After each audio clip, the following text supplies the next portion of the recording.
Bismillahirrahmanirrahim. Assalamualaikum warahmatullahi taala wabarakatuh dan selamat sejahtera para pelajar sekalian. Pada sesi kali ini kita akan meneruskan lagi pembelajaran kita di dalam kursus Bahasa Arab tahap 3. Dan untuk sesi kali ini kita akan menyentuh satu lagi topik tata bahasa dalam unit 8 yang bertajuk Ismu Tafdil. Okey, Ismu Tafdil. Apa itu Ismu Tafdil?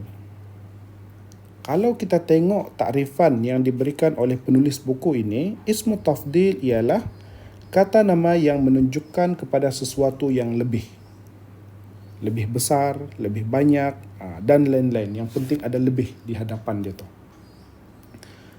So, untuk kita lebih memahami, kita boleh kata isim tafdil ini adalah suatu perkataan kata nama yang datang dalam bentuk acuan af'al. Dalam bahasa Arab kita kata wazan af'al. So wazan tu acuan lah, acuan kata. So perkataan kata nama dalam bahasa Arab yang datang dalam bentuk acuan af'al ini kita namakan sebagai isim tafdil. Apa yang ada pada acuan ini? Apabila perkataan kata nama dia datang dalam bentuk acuan af'al ini, perkataan itu ataupun isim tafdil itu akan mendukung fungsi perbandingan. Dia akan membandingkan di antara dua objek yang berkongsi satu sifat. Objek yang pertama ini dia memiliki sifat tersebut dengan kadar yang lebih banyak berbanding objek yang kedua, yang mana objek kedua ini hanya memiliki sifat yang dikongsikan itu dengan kadar yang lebih sedikit. Jadi isim tafdil ini fungsi dia adalah untuk membandingkan antara dua objek yang berkongsi satu sifat yang sama. Okey.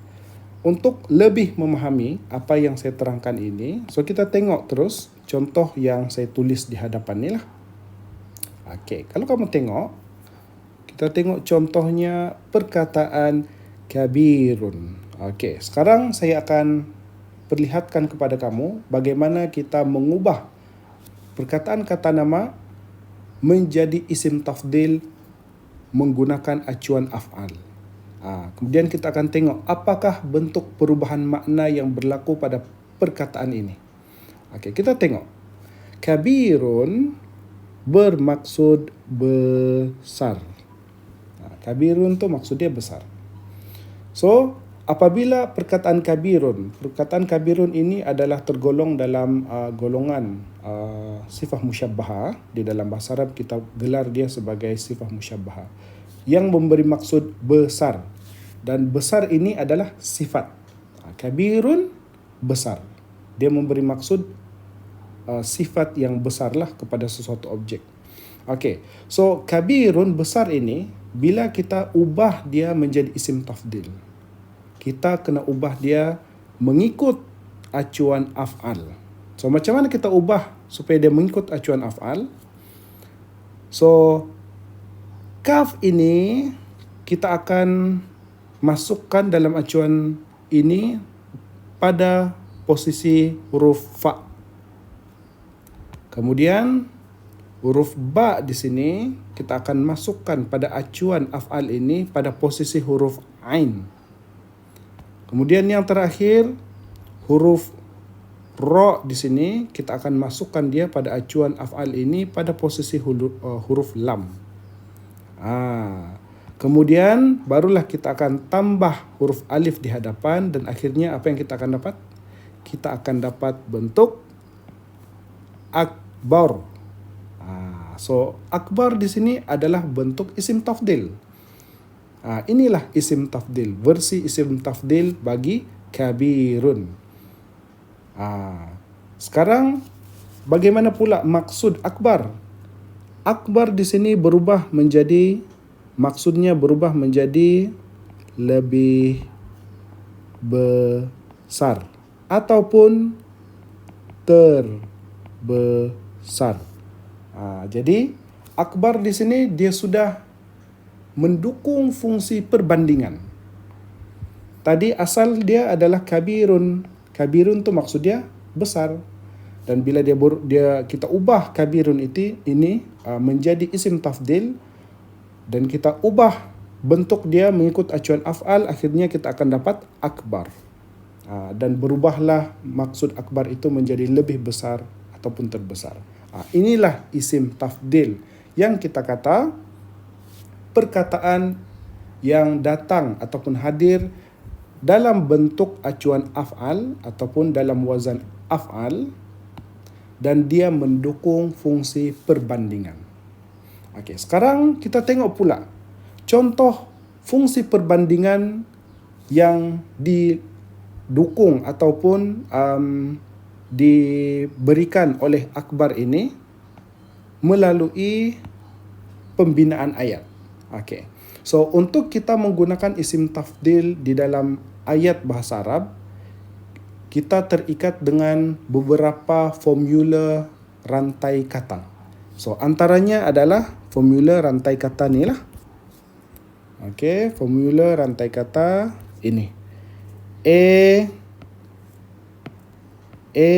tambah af'al min tambah B. So af'al min ni adalah isim tafdil tu lah. So isim tafdil dia mesti duduk di tengah-tengah rangkai kata. So contohnya kita kata al-funduk. Al-funduk di sini hotel, ini A lah. Akbaru. Apa maksud akbaru tadi? Akbaru tu lebih besar. Min daripada al-bait. So al-bait ni adalah objek B. Jadi dengan rantai kata ini kita boleh nampak ada elemen perbandingan antara objek A dan objek B. So bila kita kata al-funduk akbar min al-bait. Hotel lebih besar daripada rumah. Maksudnya hotel dan rumah ni dia berkongsi satu sifat yang sama. Apa dia? Sifat besar. Tapi hotel ini memiliki sifat besar dengan kadar yang lebih besar, lebih banyak berbanding rumah. Jadi itulah sebab bila kita gunakan isim tafdil, dalam kes ni kita letakkan akbar. So akbar itu dia akan menjadi isim tafdil yang membandingkan di antara objek A dan objek B. So untuk kita menggunakan isim tafdil, ada beberapa rangkai kata yang boleh kita gunakan untuk kita ikut dan akhirnya membentuk ayat di dalam bahasa Arab. Cumanya yang menjadi sukatan di dalam buku ini adalah rangkai kata yang ini. Okey? A tambah af'alu tambah B. Okey? Jadi begitulah cara bagaimana kita mengubah bentuk perkataan kata nama menjadi isim tafdil menggunakan acuan af'al. Dan seterusnya bagaimana kita menggunakan isim tafdil di dalam ayat bahasa Arab. Okey. So itu contoh yang saya berikan untuk perkataan kabirun. So di sini kita boleh tengok ada lagi contoh yang kedua iaitu karimun. Apa maksud karimun? Karimun bermaksud mulia. So bila kita mau ubah perkataan karimun ini menjadi lebih mulia dalam bentuk isim tafdil, apa kita perlu buat tadi?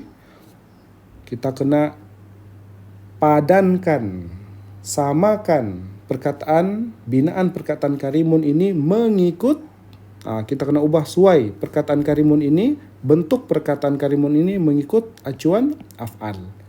So akhirnya kita akan dapat akram. Okey. So akram di sini dia akan berubah maksud menjadi lebih mulia ataupun termulia. Kenapa makna dia sudah menjadi lebih mulia ataupun termulia? Sebab akram ini adalah bentuk isim tafdil. Seterusnya bagaimana kita mau menggunakan isim tafdil di dalam ayat bahasa Arab? Menggunakan rangkai kata A tambah af'al min tambah B. So akhirnya kita akan dapat ayat macam ni lah. Ali, ini adalah objek A. Akramu, lebih mulia. Ini perkataan perbandingan tu lah, isim tafdil. Khalid, min Khalid, daripada Khalid. So Khalid ni adalah B. Jadi maksudnya menjadi Ali lebih mulia daripada Khalid. Jadi begitu bagaimana cara kita menggunakan isim tafdil di dalam ayat bahasa Arab, iaitu dengan cara kita menggunakan rangkai kata A tambah af'al min tambah B. Jadi para pelajar sekalian, apa yang saya terangkan tadi itu adalah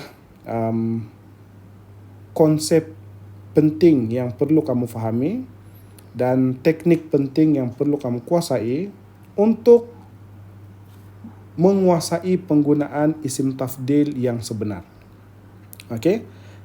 Untuk sukatan bahasa Arab kamu ini, aplikasi isim tafdil di dalam ayat bahasa Arab ini adalah hanya menggunakan rangkai kata A tambah af'al min tambah B. Itu saja. So kalau kamu pandai menggunakan, kamu pandai membentuk isim tafdil, kemudian pandai menggunakan isim tafdil menjadi ayat bahasa Arab yang tepat, itu bermaksud kamu sudah menguasai topik tata bahasa untuk unit 8 ini.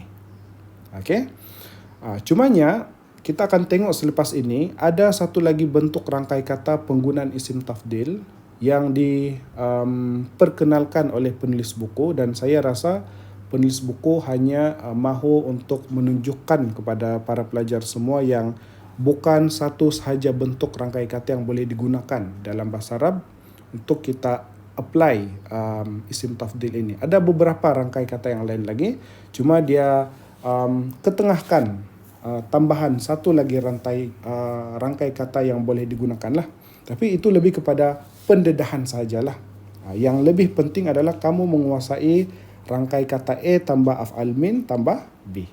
Okey, so begitulah penerangan berkenaan dengan topik tata bahasa isim tafdil. Sekarang kita akan tengok pula semua contoh dan juga latihan-latihan pengukuhan yang disediakan di dalam buku ini untuk memberikan kefahaman yang lebih baik kepada para pelajar sekalian lah. Okey, kita tengok contoh yang diberikan di dalam buku ini. Okey. So kalau kita tengok di sini bahagian sebelah kanan, ini adalah contoh ayat yang menggunakan isim tafdil. Mana satu isim tafdil di sini dalam ayat ni? Yang ada bold ini. Ini semua isim tafdil. Mau tahu apa maksud dia? Boleh rujuk sebelah kiri inilah. Ini terjemahan dia lah. Apa yang paling penting bila kita tengok isim tafdil di sini, kamu boleh tengok contoh-contoh yang dia berikan di sini. Contoh isim tafdil yang diberikan di sini semuanya berbentuk acuan kata af'al. Nampak kan? Semua. Dari yang pertama ni sampai yang terakhir. Okey? Sampai yang terakhir ni kelima. Semua menggunakan acuan af'al. Jadi di sini dia mau bagi tahu bagaimana af'al di sini ni adalah acuan yang perlu kamu ikut untuk membina isim tafdil. Itu satu. Kemudian daripada contoh yang kita tengok ini juga, kita dapat lihat bagaimana rangkai kata A tambah af'al min tambah B itu digunakan. Sebiji macam rangkai kata yang kita bincangkan tadi kan. Okey. A lebih berbanding B. Cuba kita tengok contoh yang pertama ni kan. Contoh yang pertama ni dia kata al-filu akbaru minal baqar. Gajah lebih besar daripada lembu. Mana objek A dia? Al-fil. Mana objek B dia? Al-baqar. So A mempunyai sifat besar yang lebih banyak berbanding B. Dan kita tengok pula contoh yang kelima ni, at-tis'u aktsaru minal wahid. 9 lebih banyak daripada 1. Okey, at-tis'u mana 1? Okey, at-tis'u ni adalah A, objek A. al-wahid adalah objek B. So A di situ ataupun 9 memiliki amount yang lebih banyak berbanding nombor 1. Okay, so itulah contoh yang dia berikan. Jadi dua benda penting yang perlu para pelajar semua fahami betul-betul, iaitu bagaimana membentuk binaan acuan isim tafdil menggunakan acuan af'al. Kemudian bagaimana membina ayat menggunakan isim tafdil yang betul menggunakan rangkai kata A tambah af'al min tambah B tadi. Okey, sekarang kita tengok pula latihan 8.4. Okey. So latihan 8.4 ni pun dia bagi tengok contoh-contoh lain untuk perkataan isim tafdil yang ada di sini, dan saya sudah letakkan terjemahan di situlah. Ini contoh-contoh lain isim tafdil yang kamu boleh gunakan bila mau membandingkan satu objek, dua objek yang berkongsi satu sifat yang samalah. Dan di sini ini semua isim tafdil, contoh isim tafdil yang ada, dan ini semua adalah sebelah kiri ini semua adalah contoh-contoh rangkai kata A tambah af'al min tambah B yang kita boleh gunakan untuk membuat perbandingan antara dua objek. Ini macam mana cara kamu mau apply lah isim tafdil yang ada di sini. Okey, so saya ingat ini pun sudah jelas. Sekarang kita tengok pula latihan 8.5. Okey, so latihan 8.5 di sini dia minta kamu tulis seperti dalam contoh. Okey. So contohnya kalau kita buat analisis di sini dia tunjuk al-maktab qaribun minal jami'ah. Apa maksud al-maktab qaribun minal jami'ah? Perpustakaan dekat daripada universiti. Okey. So kalau kita tengok apa yang berubah di sini? Qarib. Qarib di sini dia berubah menjadi aqrab. Kenapa dia berubah menjadi aqrab? Sebab qarib tu sifat musyabbahah diubah menjadi isim tafdil mengikut acuan af'al, so kita pun dapatlah aqrabu. Jadi bila latihan pengukuhan ini disuruh kamu buat seperti mana contoh yang diberikan. Maksudnya kamu kena ubahlah. Detect mana perkataan yang yang mesti diubah menjadi isim tafdil di sini. Dia bagi hint ada slash di sini nih. Maksudnya yang mana satu? Kalau daripada contoh-contoh soalan 1 sampai 8 ni, yang ni lah. Ini ni kamu kena ubah menjadi isim tafdil. Macam mana mau ubah isim tafdil? Mengikut formula yang sudah kita bincangkan tadi lah. So kalau kita tengok contoh macam mana qarib di sini ni diubah menjadi isim tafdil dan akhirnya kita dapat aqrab. Ini contoh dia lah. Qaribun, first apa kita buat di sini?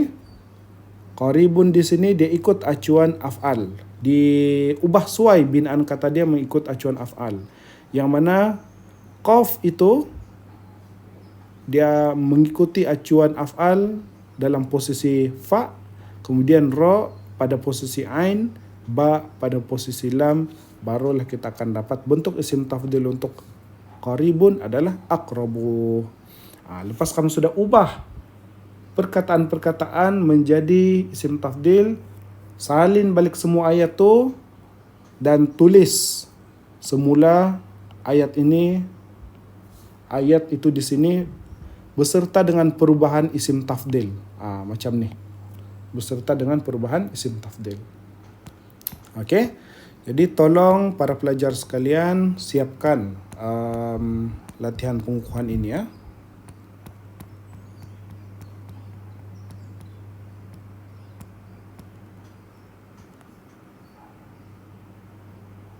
Okey, seterusnya kita pergi kepada latihan 8.6. Okey. So di dalam latihan 8.6 ini kamu diminta untuk ubah seperti dalam contoh. So soalan ini dia minta kamu buat analisis lah. Okey. Dalam latihan 8.6, di sinilah penulis buku ini mendedahkan kepada kamu satu lagi contoh rangkai kata yang kamu boleh guna untuk mengaplikasi isim tafdil di dalam ayat bahasa Arab. Contoh rangkai kata itu adalah tambah af'al tambah objek penerang. Okey, kita tengok macam mana soalan ini, macam mana latihan pengukuhan ini menggunakan rangkai kata tambah objek penerang tu. Okey, kita tengok contoh yang pertama, yang ini dulu. Hadza baladun jamilun. Ini sebuah negara yang cantik. Okey. So daripada ayat statement ini, pernyataan ini, kita ubah dia menjadi ayat dalam bentuk rangkai kata isim tafdil. Rangkai kata yang menggunakan isim tafdil. So apa kita buat? Dia tulis bal. Bal ini perkataan yang kekal. Mesti kena tulis dalam setiap ayat ni lah. Tapi dia tidak termasuk dalam rangkai katanya. So rangkai kata ni dia akan masuk, dia mula pada huwa. Huwa diambil daripada mana? Huwa ni adalah objek yang mempunyai sifat, yang memiliki sifat yang paling banyak tu lah. So huwa diambil daripada mana? Huwa tu diambil daripada statement sebelum ni. Di sini, hadza baladun. Hadza ini untuk satu lelaki, baladun sebuah negara lah. Okey, so disebabkan ini untuk satu orang lelaki, maka apa kata ganti nama yang sesuai untuk satu orang lelaki? Huwa lah. Huwa yang merupakan objek dalam rangkai kata di sini. So kita letakkan rangkai kata tu dia mestilah kata ganti nama yang diambil daripada ayat kenyataan di sebelah ni lah. Kemudian barulah dia tulis min. Min ini pun perlu dikekalkan. Min, huwa. Bahkan ia di antara. Min di antara ajmal. Okey, ajmal inilah isim tafdil.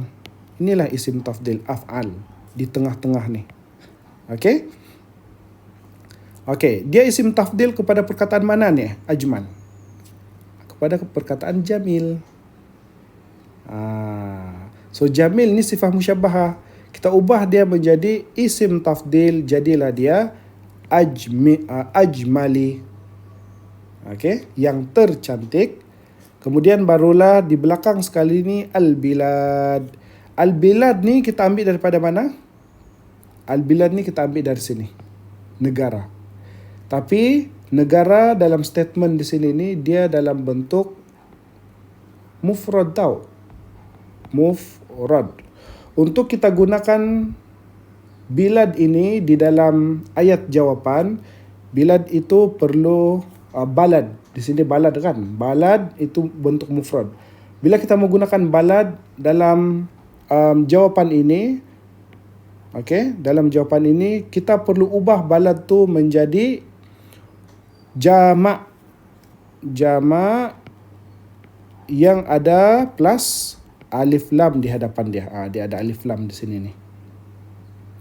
Barulah kita akan dapat rangkai kata yang tepat. So bilad di sini ni adalah apa? Bilad ini adalah objek penerang. Macam itulah bagaimana cara kita menggunakan rangkai kata ini. Ini salah satu rangkai kata yang kita boleh gunakan lah. Cuma ini macam yang saya katakan tadi, ini hanyalah rangkai kata yang didedahkan oleh penulis buku untuk memberitahu yang bukan satu sahaja bentuk rangkai kata yang kita boleh gunakan. Ada beberapa lagi dan ini salah satunya lah. Tapi ini bukan termasuk dalam sukatan utama kamu. Ini lebih kepada nice to know. Baik untuk pengetahuan kamu. Okey, kita tengok bagaimana membuat latihan ini. Okey, kita tengok contoh. Kita try buat contoh. Contoh untuk daripada soalan yang ada di sini, kita ambil soalan 2 ini contoh aja. Okey, macam mana cara kita menggunakan statement ini? Kemudian kita buat jawapan. Kita tulis jawapan di sini seperti yang diberikan ini, iaitu bersesuaian dengan rangkai kata A tambah af'al tambah objek penerang itu. Kita ulang balik. First, apa kamu perlu tulis? Bal. Tulis bal tu. Tulis bal. Kemudian, apa kata ganti nama yang sesuai mau ditulis di sini? Apa dia? Kena rujuk. Tengok dulu statement tu. Hadhihi ini. Atharun, tinggalan, kesan tinggalan, qadimatun, yang kuno. Yang lama lah. Okey. Mana satu objek A yang kita mau bandingkan di sini? Atharun. Okey, hadhihi atharun qadimatun. Untuk atharun, apa kata ganti nama yang sesuai untuk atharun? Ini adalah ramai lelaki. Ramai lelaki. Ini adalah untuk dia adalah jamak. Okey, tapi dia jamak untuk yang tidak berakal. Sebabkan dia jamak untuk tidak berakal, maka dia adalah mudzakkar muannas majazi. Muannas majazi, yang mana bentuk jamak di sini mestilah kita tetapkan dia sebagai satu orang perempuan. Okey, jadi untuk atharun ini kita kena tahu apakah kata ganti nama yang sesuai untuk satu orang perempuan. So kita kata hiya. So kita tulislah di sini hiya. Ini adalah kata ganti nama untuk atharun. Kemudian kita tulis lagi apa? Min. Nih min.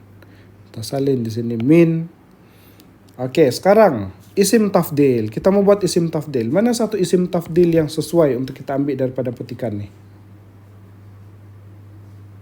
Mana dia? Perkataan qadimatun. Apa maksud qadimatun? Yang kuno, yang lama. Jadi perkataan ni kita kena ubah dia menjadi isim tafdil. So qadimatun kita ubah dia jadi wazan ataupun acuan af'al, dia akan jadi apa? Dia akan jadi aqdam. Aqdamu, min aqdami. Di sini dia akan jadi min aqdami lah. Min aqdami. Kemudian barulah objek penerang. Okey, mana objek penerang kita? Atharun. Dan objek penerang itu macam kita kata tadi, dia mestilah dalam bentuk jamak tambah alif lam. So atharun itu sendiri sebenarnya adalah jamak. Dalam bentuk jamak. Jadi kita kekalkan dia. So jamak di sini saya sudah tulis. Kalau kamu perasan, semua soalan-soalan, item-item soalan tu saya sudah bagi bentuk jamak dia di situ. Ini semua bentuk jamak untuk kamu masukkan di dalam ayat lah. So athar tambah alif lam di hadapan. Kemudian barulah tambah alif lam, kemudian baru masukkan perkataan jamak al-athari. So inilah jawapan yang betul. Bagaimana kita menggunakan isim tafdil, menggunakan rangkai kata tambah af'al tambah objek penerang. Bal hiya min aqdamil athari. Bahkan ia di antara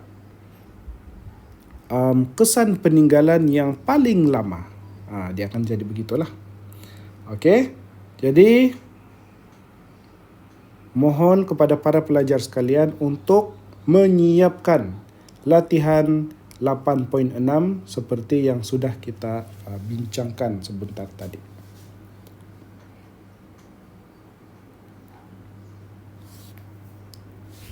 Okey, seterusnya kita pergi kepada latihan 8.7.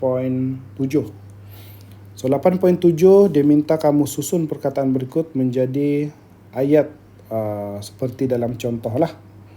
Okay, so di sini yang penting kamu tahu apa maksud yang diberikan di sini, kemudian kamu susunlah ayat-ayat ini. So saya akan berikan maksud, cuma saya akan sebut saja dan kamu tulislah. Kemudian kamu susun perkataan menjadi ayat yang betul. So yang pertama kita tengok contoh ni dulu supaya kamu dapat manfaat perkataan-perkataan di sini. Al-hadid, besi. Al-qutni, kapas. Athqalu, lebih berat. Min, daripada. So dia susun besi, al-hadidu, athqalu, lebih berat. Min, daripada al-qutni, kapas. Okay, kita tengok soalan yang pertama. Ab'adu, lebih jauh. Baitika, rumah awak. Min, dari baiti, rumah saya. Yang kedua, huwa, dia. Min, daripada Zaidin. Ini nama orang lah. As'adu, lebih mulia, lebih gembira. Yang ketiga, al-fiddatu, perak. Athmanu, lebih mahal. Al-zahabu, emas. Min, daripada. Yang keempat, az-zirafah, ini binatang lah, zirafah. Al-hisan, kuda. A'la, lebih tinggi. Min, daripada.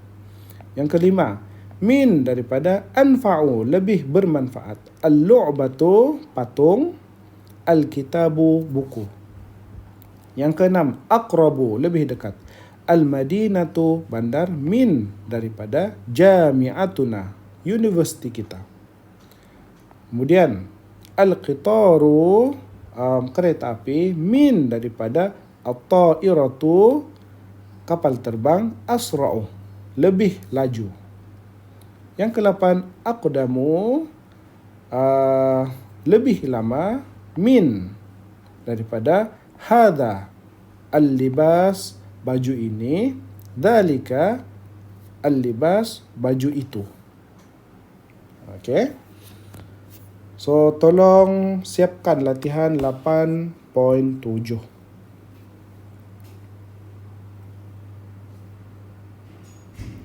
Okay, yang seterusnya latihan 8.8, keluarkan isim tafdil daripada ayat-ayat berikut. Okay, so saya sudah berikan terjemahan di sini untuk setiap perkataan. Tugas kamu keluarkan isim tafdil dan isi di tempat kosong. Okay, so tolong siapkan tugasan ini.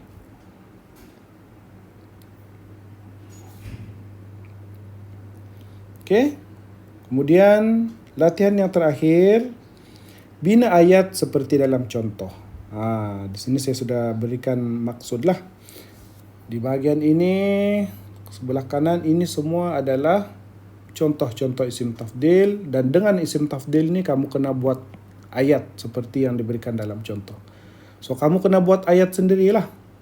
Apa mau buat? Kalau kekurangan kosakata, kamu boleh guna banyak contoh-contoh perkataan-perkataan yang ada di soalan-soalan dan juga contoh-contoh yang diberikan di dalam buku ini. Kamu boleh guna mana-mana.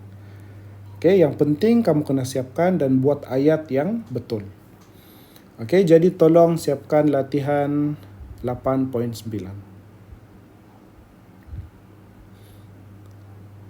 Baiklah, para pelajar sekalian, dengan berakhirnya perbincangan kita untuk latihan 8.9 ini, maka berakhirlah sudah pembelajaran kita untuk topik tata bahasa di dalam unit 8 pada sesi kali ini.